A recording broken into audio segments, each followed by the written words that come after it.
Hey guys, this is my first ever video on my YouTube channel and I am starting with the Ashtang Hridaya subject. So let's start with our first chapter, Ayush काम्य अध्याय। सबसे पहले श्लोक में के माध्यम से हम भगवान बुद्ध को प्रणाम कर रहे हैं। अब यहाँ पर भगवान बुद्ध के लिए बहुत सारी व्याख्या करी गई है, जैसे कि जो सभी प्राणियों में संपूर्ण शरीर में व्याप्त हैं, जो निरंतर संलग्न है, संलग्न मतलब हमेशा लगे हुए हैं, और सुख्या मोह और अर्ति को जो उत्पन्न करते हैं, अर्ति मतलब बेचैनी, अर्ति का मतलब होता है बेचैनी, समस्त राग आदि रोगों को जो दूर करने वाले होते हैं, ऐसे जो हमारे अपूर्व वैद्य हैं अर्थात भगवान बुद्ध, इनको हम सबका प्रणाम है। दूसरे श्लोक में बोल रहे हैं कि जो आत्रेय आदि महर्षि हैं, ये बोल रहे हैं कि इन्होंने आयुष काम्य नामक अध्याय की व्याख्या क्यों करी है, किसके लिए करी है?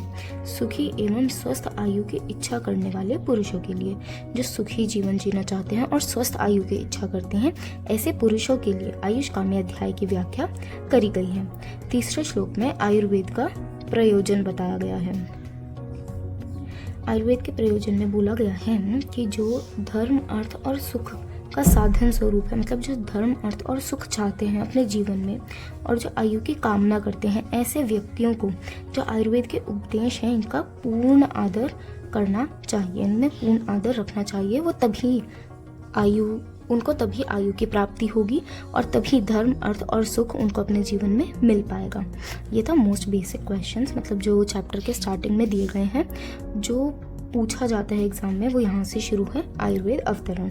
आयुर्वेद अवतरण में हमारे पास जब क्वेश्चन आता है तो वो पूछा जाता है कि अष्टांग हृदय के अनुसार या फिर चरक संहिता के अनुसार, तो यह अष्टांग हृदय के अनुसार है। सर्वप्रथम सबसे पहले ब्रह्मा जी को आयुर्वेद का स्मरण हुआ।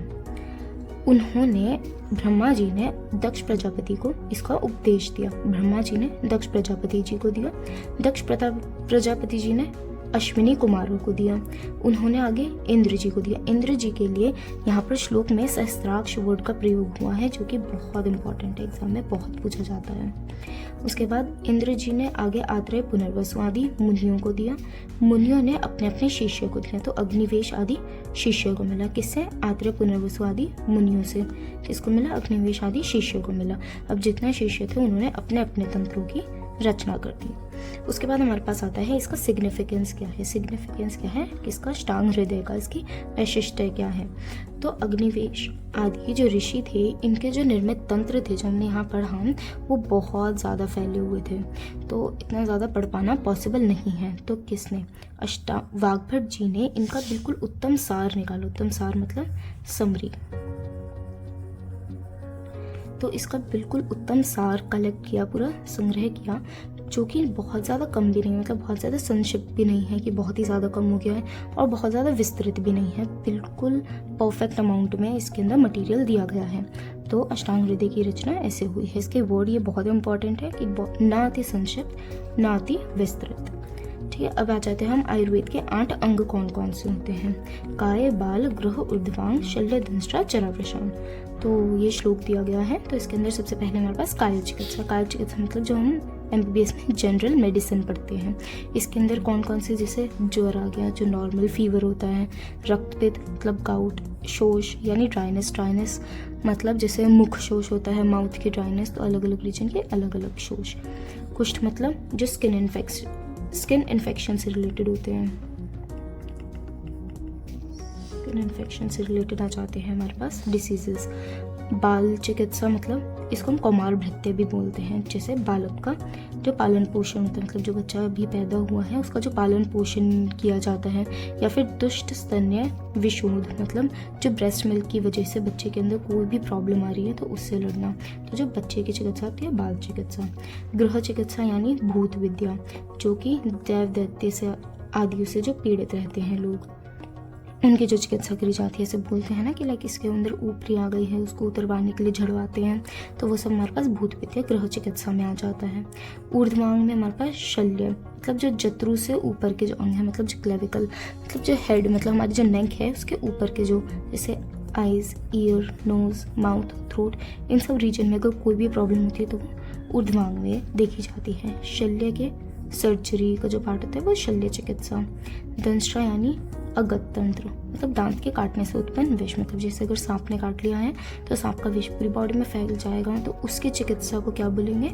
दंष्ट्रा। अगत तंत्र। जरा जरा मतलब एंटी एजिंग।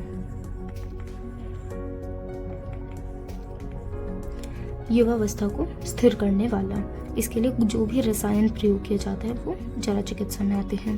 वृष यानी बीज तंत्र यानी वीर्य की विकृति, मतलब स्पर्म या फिर ओवम में अगर कोई भी प्रॉब्लम आ रही है तो हम जिस डॉक्टर के पास जाएंगे उसको हम वृष चिकित्सा बोलेंगे। ठीक है। इसके बाद हमारे पास होता है कॉन्सेप्ट ऑफ दोष। दोष कौन कौन से होते हैं? 2 तरह के दोष होते हैं, शारीरिक दोष और आगे हम पढ़ेंगे मानसिक दोष। तो शारीरिक दोष कौन कौन से होते हैं? वात, पित्त और कफ, ये हमारे पास शारीरिक दोष हैं। इनकी क्वालिटीज़ क्या क्या होती हैं? कैसे पता चलेगा कि कौन सा दोष हुआ है? तो मतलब वात का अगर कोई दोष हमारे बॉडी में उत्पन्न हुआ है तो रुक्षता आ जाएगी, रुक्षता मतलब ड्राइनेस। लघुता आ जाएगी, लाइटनेस। शीत मतलब ठंडा लगेगा। खर मतलब बहुत ज़्यादा खुरदुरा सा। सूक्ष्म मतलब माइन्यूट। चल मतलब बहुत ज़्यादा गतिशील। पित्त में हमारे पास स्नेह, तीक्ष्ण, उष्ण, लघु, विस्र, सर, द्रव। द्रव मतलब फ्लूइडिटी। सर जो शरीर में जल्दी से फैल जाती है। विस्र मतलब दुर्गंध आने लगेगी। लघु मतलब लाइट। उष्ण हॉट। तीक्ष्ण मतलब जो बहुत जल्दी से कार्य करता है। और स्नेह मतलब ऑयली। कफ के अंदर स्निग्ध, शीतल, गुरु, मंद, लक्षण, मृत्सन, स्थिर। स्निग्ध में हमारे पास ऑयली। शीतल मतलब कोल्ड। गुरु मतलब हैवी। मंद मतलब स्लो। यहाँ पर हमने पढ़ा था तीक्ष्ण जो बहुत ज़्यादा जल्दी काम करने वाला होता है पित्त में। और मंद यानी ये इसका बिल्कुल उल्टा है, स्लो, जो कि कफ में होता है। लक्षण चिकना, मृत्सन चिपचिपा। स्थिर मतलब अप्रसरणशील। यहाँ पर हमने वात में पढ़ा था चल, गतिशील, ये इसका उल्टा होता है स्थिर, अप्रसरण, जो ज़्यादा चलता नहीं है। इसके बाद हमारे पास आते हैं लोकेशन और टाइम पीरियड क्या है? स्थान एवं प्रकोपक काल। दोषों का स्थान और प्रकोपक काल क्या होता है? तो शरीर में इसका स्थान क्या है? वात का स्थान होता है हृदय और नाभि के नीचे का जो पार्ट होता है। पित्त का हृदय और नाभि के जो मध्य का स्थान होता है। और कफ हृदय और नाभि का जो ऊपर का स्थान होता है। अब आ जाता है हमारे पास वय। वय यानी आयु।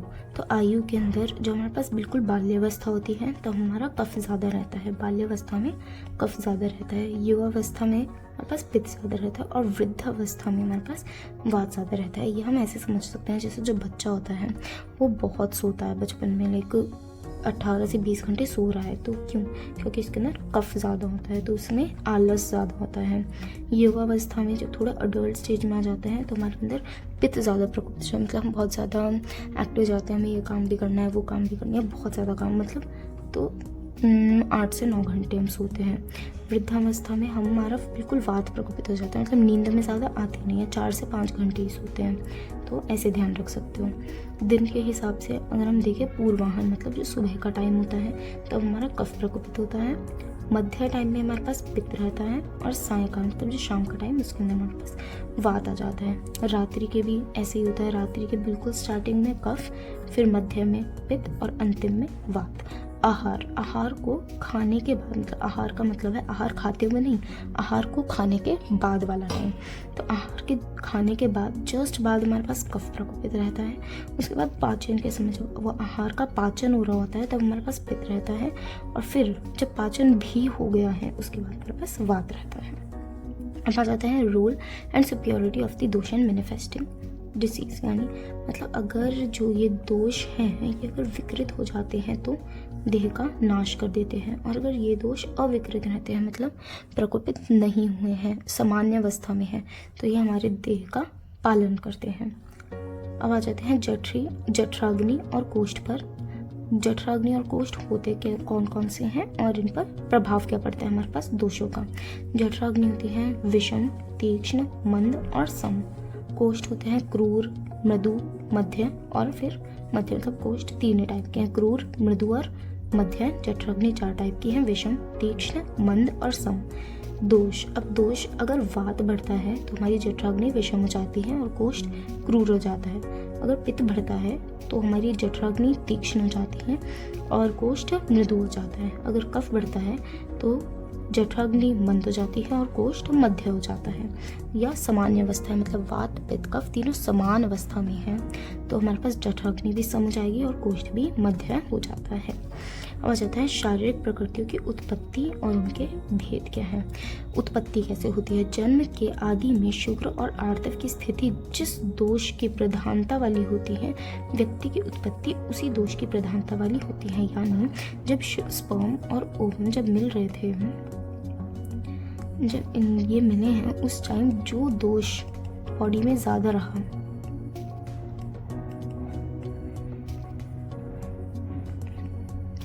उसी दोष की उत्पत्ति हुई, तो जो व्यक्ति उत्पन्न होगा उसकी भी वही, मतलब उसके अंदर भी वही दोष उत्पन्न होगा, तो हम उसकी वही प्रकृति मानी जाएगी।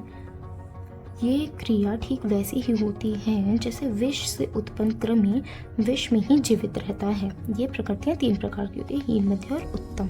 अब देखो, अगर हम ऐसा सोचें कि लाइक अभी हमने पढ़ा कि ये शारीरिक दोष है कि वात बढ़ जाएगी तो भी प्रॉब्लम हो जाएगी, पित्त बढ़ जाएगा तो भी प्रॉब्लम हो जाएगी, कफ बढ़ जाएगा तो भी प्रॉब्लम हो जाएगी। लेकिन जब हम पैदा होते हैं तब जो हमारा उस टाइम स्पर्म और ओवम में जो दोष प्रकोपित होता है, जो दोष, जिस दोष की उत्कटता होती है, वही दोष हमारी प्रकृति बन जाता है, तो वो हमें हैम्पर नहीं करता है, वो हमारे अंदर कोई भी डिसीज़ को कॉज नहीं करता है, वो हमारी नॉर्मल प्रकृति होती है। तो उसके लिए एग्जांपल दिया गया है, जैसे विष से उत्पन्न कृमि, उसके अंदर विष मतलब नॉर्मल होता है, वो विष में ही जीवित रहता है, ऐसे ही जो हमारी प्रकृति होती है हम उसी दोष में ही जीवित रहते हैं। ये प्रकृतियाँ 3 प्रकार की होती है, हीन, मध्य और उत्तम। वातज प्रकृति हीन होती है, पित्तज प्रकृति मध्यम होती है और कफज प्रकृति को सबसे उत्तम माना गया है। द्विदोषज प्रकृति, द्विदोषज प्रकृति का मतलब ये निंदनीय मानी गई है। द्विदोषज का क्या मतलब होता है? वातज पित्तज या पित्तज कफज या वातज कफज, जिसके अंदर कोई भी 2 दोष ज्यादा होते हैं, ऐसी प्रकृति को निंदनीय माना गया है। और समयावस्था, इसको श्रेष्ठ माना गया है। ये बहुत रेयर है क्योंकि तीनों दोषों का सेम अवस्था में होना इज लाइक, इसको सबसे श्रेष्ठ माना गया है।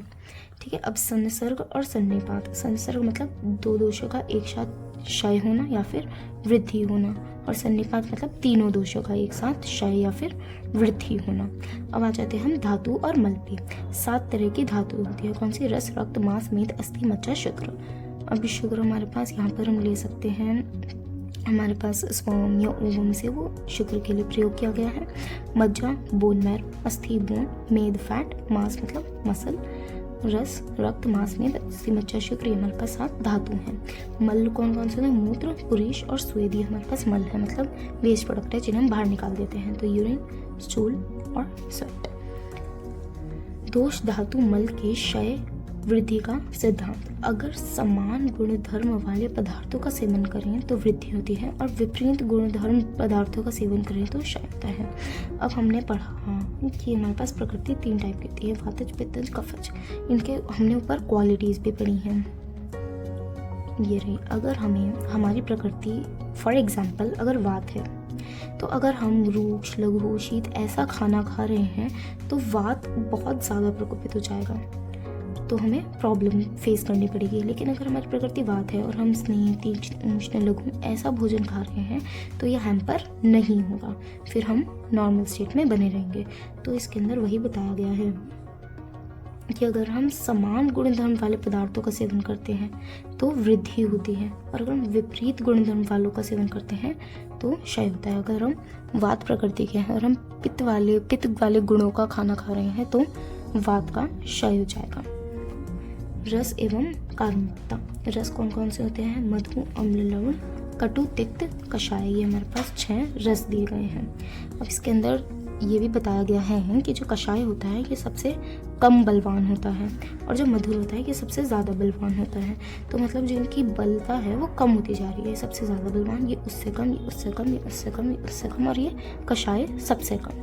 तो मधुर सबसे ज़्यादा, अम्ल मधुर से कम, लवण अम्ल से भी कम, कटु लवण से भी कम, ऐसे करके ये हमारे पास रस की कार्मुकता होती है।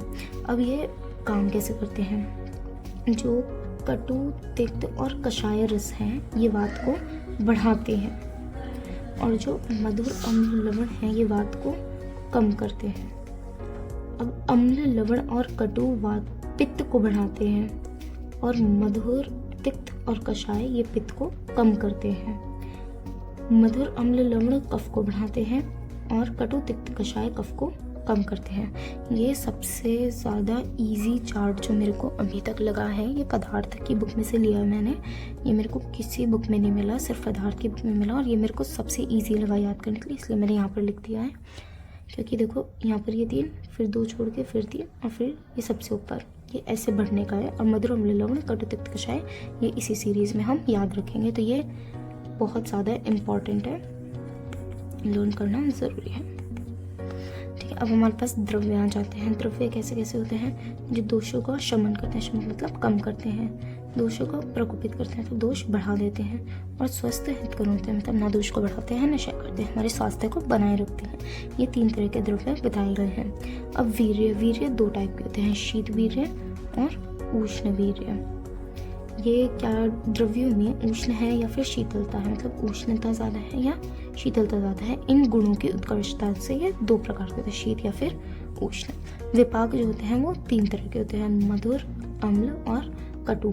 अगर हम मधुर और लवण खाना खा रहे हैं तो पचने के बाद में एक और रसायन मतलब बन जाता है हमारी बॉडी में, उसको हम विपाक बोलते हैं।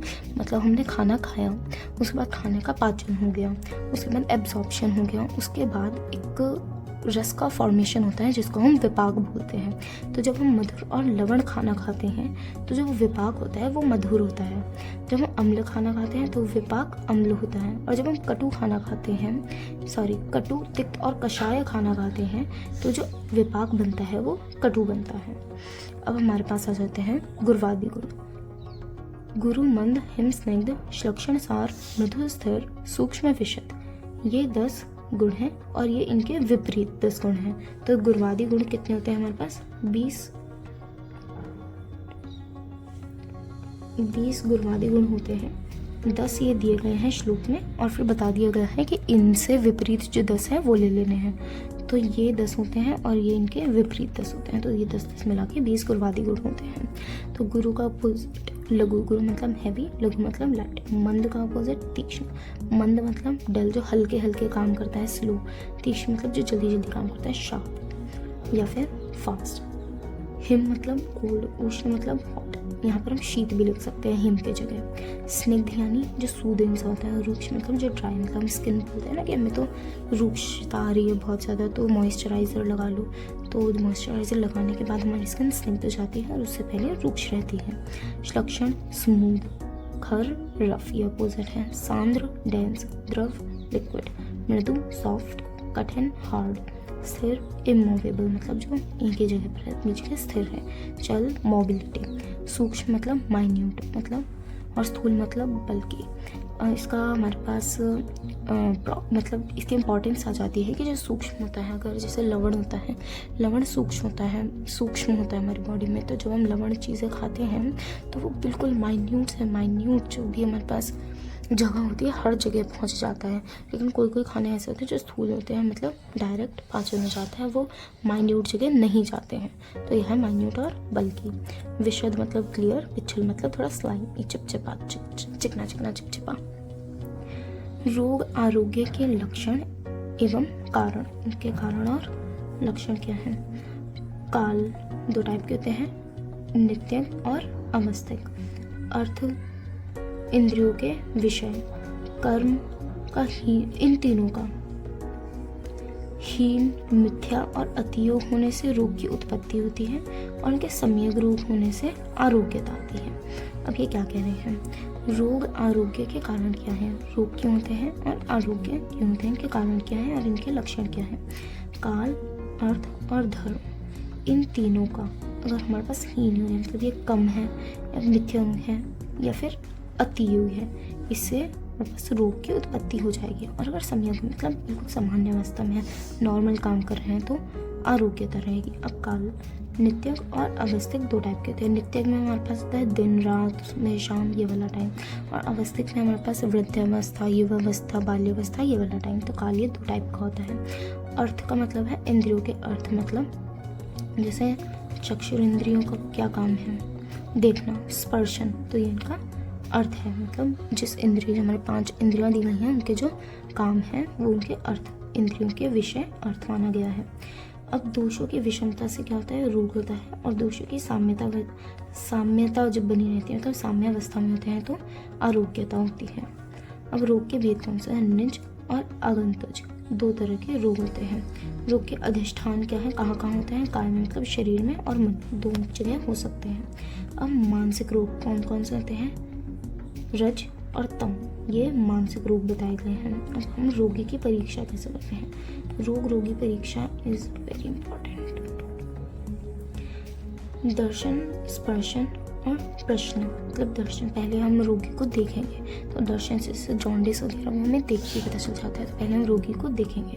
फिर हम स्पर्श करके देखेंगे, हम हार्ट बीट, पल्स रेट, ये सब हम स्पर्श करके चेक करते हैं। फिर उससे हम प्रश्न पूछेंगे कि लाइक कब से हो रही है जो भी प्रॉब्लम आपको हो रही है, या फिर क्या खाया था, इस तरह के हम क्वेश्चन पूछेंगे। तो हम रोगी की परीक्षा इस प्रकार करेंगे। अब रोग की परीक्षा कैसे करेंगे? निदान, प्रागरूप, रूप, उपशय और संप्राप्ति। हम देखेंगे कि रोग हमें अगर पता करना है तो पहले हम देखेंगे इसके कॉजेज़ क्या हैं।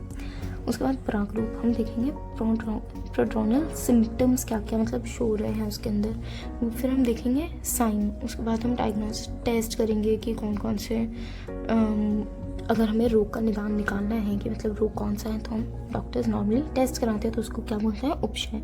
फिर हम पैथोजेनेसिस देंगे, मतलब जो पैथोजन हुआ कैसे कैसे काम कर रहा है बॉडी में, पूरे के पूरे उसकी विधि देखेंगे किस प्रकार काम कर रहा है, उसको हम संप्राप्ति कहते हैं। इतना सब कुछ करने के बाद हमें पता चल जाएगा कि रोग कौन कौन से, मतलब कौन सा रोग है उस रोगी को।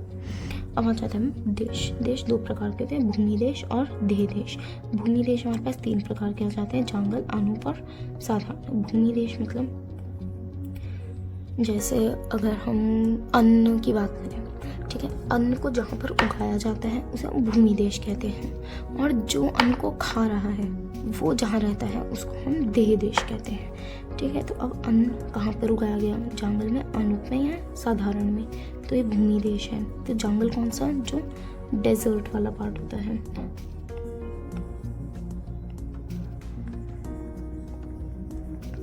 जो डेजर्ट वाला पार्ट होता है उसको हम जांगल वाला बोलते हैं। अनूप मतलब मार्शी एरिया, और साधारण मतलब जो मॉडरेट वेजिटेशन जो हमारे पास इंडिया में नदर्न पार्ट्स हो जाते हैं, वो हमारे पास अनूप देश आता है। जांगल में वात प्रधान रहता है, अनूप में कफ प्रधान रहता है, और साधारण में समदोषज होता है, मतलब कोई भी दोष प्रधान नहीं रहता है। अब काल, क्षण आदि, रोगावस्था। क्षण आदि मतलब वही नित्यग और अवस्थिक। नित्यग में क्षण आदि, दिन रात, प्रातः काल, सायकाल। रोगावस्था में स्टेज ऑफ द डिसीजेस। वैद्य को दोनों कालों के अनुसार ही चिकित्सा का कार्य करना चाहिए। अब आ जाते हैं औषध। शोधन चिकित्सा होती है और शमन चिकित्सा होती है, 2 तरह की औषध होती है। शोधन चिकित्सा में हम जो भी दोष है उसको बाहर निकाल देते हैं, प्यूरिफिकेशन हो जाता है, और शमन चिकित्सा में हम उसको बैलेंस करते हैं। मतलब अगर जैसे वात बढ़ गया है तो हम उसे पित्त की या फिर कफ वाली चीज़ें खिलाएंगे, ऐसे घुमाएंगे जिससे ये बैलेंस हो जाए। लेकिन शोधन चिकित्सा में हम विरेचन करवा देंगे, वमन करवा देंगे, मतलब दोष को हम बाहर ही निकलवा देंगे। विरेचन मतलब जो हमारे पास डायरिया में मतलब स्टूल पास आउट कराना, और वमन का मतलब होता है वॉमिटिंग के थ्रू बाहर निकलवाना। शारीरिक दोषों की चिकित्सा, संशोधन चिकित्सा और शमन चिकित्सा जो हमने ये पढ़ी है, इसके अंदर वात में बस्ती कराई जाती है, पित्त में विरेचन कराया जाता है, और कफ में वमन कराया जाता है। और अगर हम शमन चिकित्सा करें शोधन में तो हम बाहर निकाल रहे हैं, बस्ती में भी बाहर निकल जाएगा, विरेचन में भी बाहर निकल जाएगा, और वमन में भी बाहर निकल जाएगा। शमन में हम बैलेंस कराएंगे, तो अगर वात बढ़ गया है तो हम अभ्यंग कराएंगे, पित्त बढ़ गया है तो हम घृतपान कराएंगे, और कफ बढ़ गया है तो हम मधुपान कराएंगे। अब आ जाते हैं मानसिक दोषों की चिकित्सा। बुद्धि, बुद्धि के लिए धी वर्ड का बहुत प्रयोग किया जाता है, काफ़ी इम्पॉर्टेंट है। तो बुद्धि, धैर्य और आत्मा, इनका अगर हम विज्ञान पढ़ते हैं तो हमारे पास मानसिक दोषों की चिकित्सा खुद हो जाएगी। अब चिकित्सा के चतुष्पाद क्या है, ये वेरी इंपॉर्टेंट क्वेश्चन। बहुत पूछा जाता है नॉर्मल मेन एग्जाम्स में। अब इसके अंदर कौन कौन से आ जाते हैं? वैद्य, द्रव्य, परिचारक और औषधि। इनके अंदर जो मैंने ये वर्ड्स प्रयोग करे हैं ये बिल्कुल श्लोक में से लिए गए हैं और ये बहुत ज़्यादा, अगर हम ये वर्ड्स एग्ज़ाम में यूज़ करते हैं तो बहुत ज़्यादा अच्छा हो जाएगा, हमारे लिए ज़्यादा नंबर मिलते हैं। ठीक है, तो वैद्य कैसा होना चाहिए? दक्ष होना चाहिए। दक्ष का मतलब कुशल होना चाहिए, मतलब जो वो कार्य करने के लिए बना है उसको वो कार्य अच्छे से आना चाहिए। तीर्थार्थ, शास्त्रार्थ, मतलब तीर्थ मतलब आचार्य से जो भी शास्त्र प्राप्त किए हैं वो अच्छे से प्राप्त किए हों, जो भी उसके टीचर हैं उससे जो शास्त्र का प्राप्त किया है वो बिल्कुल अच्छे से किया गया हो। दृष्ट कर्म मतलब प्रैक्टिकल नॉलेज उसने बार बार देखी हो, मतलब कोई भी जैसे हम क्लिनिकली मतलब उसने बहुत सारे पेशेंट्स देखे हों। शुचि मतलब पवित्र हो, मतलब उसके अंदर एक तो हाइजीन से रिलेटेड आ जाता है कि वो साफ़ सुथरा होना चाहिए, और दूसरा मानसिक रूप से भी पवित्र होना चाहिए, वो डिस्क्रिमिनेशन करने वाला नहीं होना चाहिए। द्रव्य, औषधि कैसी होनी चाहिए? बहुकल्प मतलब बहुत सारे कल्पों से मिलकर बनी होनी चाहिए। बहुगुण मतलब व्याधि नाशक गुण उसके अंदर होने चाहिए। संपन्न मतलब रस वीर्य से परिपूर्ण होनी चाहिए, मतलब जिस रोग को कम करना है वो संपन्न होनी चाहिए, उस रोग को कम करने वाली ही होनी चाहिए। योग्य, देश काल रोग रोगी के अनुसार प्रयोग किया, मतलब ऐसा ना होना कि लाइक हम खाली नॉर्थ में यूज़ कर पा रहे हैं उसको साउथ में नहीं कर पा रहे हैं या सुबह कर पा रहे हैं, मतलब हर जगह वो योग्य होनी चाहिए, देश में भी काल में भी, रोग रोगी के अनुसार अलग अलग के लिए बिल्कुल उपयुक्त होनी चाहिए। परिचारक, परिचारक मतलब जो साइड में असिस्टेंट्स, नर्स, उन सबको हम परिचारक कह सकते हैं। वो अनुरक्त होना चाहिए, अनुरक्त मतलब स्नेह करने वाले। शुचि मतलब अनुरक्त का मतलब हो गया कि मतलब जो पेशेंट है उसका ख्याल रखने के लिए वहाँ पर परिचारक ही है, तो वो बहुत ज़्यादा प्यार से बात करने वाला होना चाहिए। शुचि शारीरिक और मानसिक पवित्र होना चाहिए, वही आ गया इसके अंदर भी। दक्ष कुशल मतलब यहाँ पर दोनों में दक्ष का प्रयोग किया गया है। वैद्य के लिए दक्ष क्योंकि वो वैद्य है तो वो वैद्य वाले काम में कुशल होना चाहिए, और परिचारक अगर दक्ष है तो वो परिचारक के काम में दक्ष होना चाहिए। बुद्धिमान बात समझने में समर्थ, मतलब अगर पेशेंट उससे कुछ बोल रहा है कि मेरे को ये परेशानी हो रही है या फिर कोई दिक्कत हो रही है तो वो उसकी बात को समझने वाला होना चाहिए। अब रोगी कैसा होना चाहिए? रोगी आढ़ होना चाहिए, मतलब चिकित्सक साधन एकत्र करने में हो गया, मतलब अब जो उसकी फ़ीस है वो तो देने लायक होना चाहिए ना। अगर उसको कैंसर हुआ है, अब कीमोथेरेपी वगैरह के लिए बहुत पैसे लगते हैं तो वो उसके लिए समक्ष होना चाहिए, तो मतलब ज़्यादा अच्छा होगा अगर ऐसा है तो। बेशक के वश में होना चाहिए, मतलब अगर वो डॉक्टर की बात ही नहीं मानता है तो फिर क्या फ़ायदा है उसके डॉक्टर के पास आने का। तो इसलिए रोगी ऐसा होना चाहिए जो डॉक्टर की सारी बातें मानता हो। ज्ञापक होना चाहिए, मतलब ज्ञानी होना चाहिए। कहने का मतलब ज्ञानी होना चाहिए कि मतलब वो अपनी बातें अच्छे से समझा सके सामने वाले को कि वो क्या कहना चाहता है। और सत्यवान हिम्मत वाला होना चाहिए, मतलब वो बिल्कुल सही से बता दे कि मेरे को ये प्रॉब्लम हो रही है, कि शर्माए नहीं किसी भी चीज़ को बोलने में। अब रोग हमारे पास दो टाइप के होते हैं, साध्य और असाध्य। साध्य भी आगे दो टाइप के हो जाते हैं, सुख साध्य और कृच साध्य। सुख साध्य तो हमने लाइक कोई वो मतलब रोग हुआ है उसकी हमने दवाई दी वो सही हो गया, सुख साध्य। कृच साध्य हमने दवाई दी फिर भी सही नहीं हो रहा है, बहुत सारी में मेहनत करनी पड़ रही है उसको सही करने के लिए, तो वो कृच साध्य रोग हो जाता है। इसमें ये भी आ जाता है कि सुख साध्य रोग अगर जैसे हम वात प्रकृति के हैं और हमें पित्तज रोग हुए हैं तो वो मोस्टली सुख साध्य होता है, आराम से सही हो जाता है। लेकिन अगर हम वात प्रकृति के हैं और हमें वात वाला ही दोष हुआ है तो वो कृच साध्य मतलब थोड़ी कठिनाई से सही होता है, पर हाँ ये है दोनों में सही हो जाता है। असाध्य इसके भी दो टाइप आ जाते हैं, याप्य और अनुपक्रम। याप्य में चिकित्सा किए जाने तक लाभ है, मतलब लाइफ टाइम आपको दवाई खानी पड़ेगी, जब आपने दवाई छोड़ी तो आप नहीं रहोगे, मतलब मृत्यु हो जाएगी। तो याप्य में कि जब तक हम ध्यान रखना है खाने पीने का, बिल्कुल दवाई का हर चीज़ का ध्यान रख रहे हैं तब तक तो हम सही रहेंगे, वरना हमारी मृत्यु हो जाएगी। और अनुपक्रम में पूर्णतः अरोग्य है, मतलब पॉसिबल ही नहीं है आगे इसका कोई भी ट्रीटमेंट। सुख साध्य में आ जाते हैं। सुख साध्य में रोगी का शरीर औषधियों को सहन करने में सामर्थ हो, मतलब अगर ये सारी चीज़ें हैं तो ज़्यादा सुख साध्य होगी, इनमें से कुछ कुछ कम तो थोड़ा कम सुख साध्य हो जाएगी। मतलब औषधि, अगर रोगी औषधि को सहन करने में सामर्थ्य होगा तो उसके लिए बीमारी आसान ही लगेगी। उसको लगेगा अरे वाह, मेरे को तो कुछ हुआ ही नहीं था, मैंने नॉर्मल, मेरे को बीमारी हुई, मैंने दवाई खाई, मैं ठीक हो गया, कोई प्रॉब्लम ही नहीं है। संयमी युवा एवं पुरुष जाति का हूँ। मतलब देखो, अगर वो संयमी है, बिल्कुल शांति से दवाई खा रहा है, तो उसकी जो बीमारी है बिल्कुल सही हो जाएगी जल्दी। लेकिन अगर वो संयमी नहीं है तो बहुत ज़्यादा उसको लगेगा यार पता नहीं क्या हो गया है मेरे को, तो उसको थोड़ी प्रॉब्लम होगी। वो उसके ऊपर डिपेंड करता है। ऐसे ही अगर वो जवान है तो जवानों को बीमारियों का थोड़ा कम लगता है, लेकिन जो वृद्धावस्था में आ जाते हैं उनको थोड़ा ज़्यादा लगता है।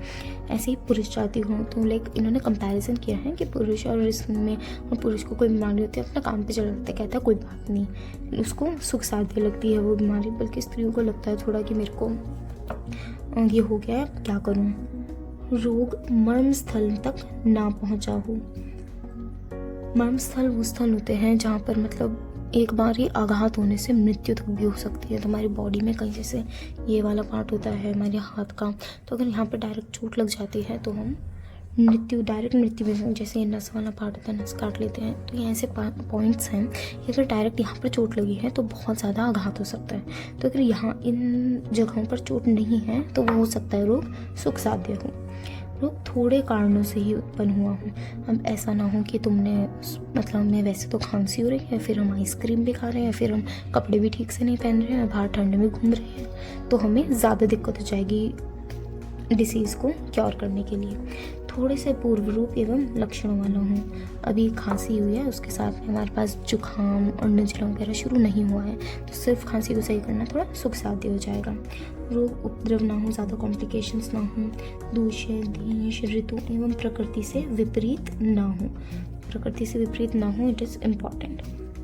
दूष यानी रक्त आदि, जो रक्त रस मांस मेदे वाला है। देश मतलब आनूप चांगल साधारण। ऋतु मतलब वसंत शीत ग्रीष्म, ये जो वसंत आते हैं इनसे किसी से भी विपरीत ना हो।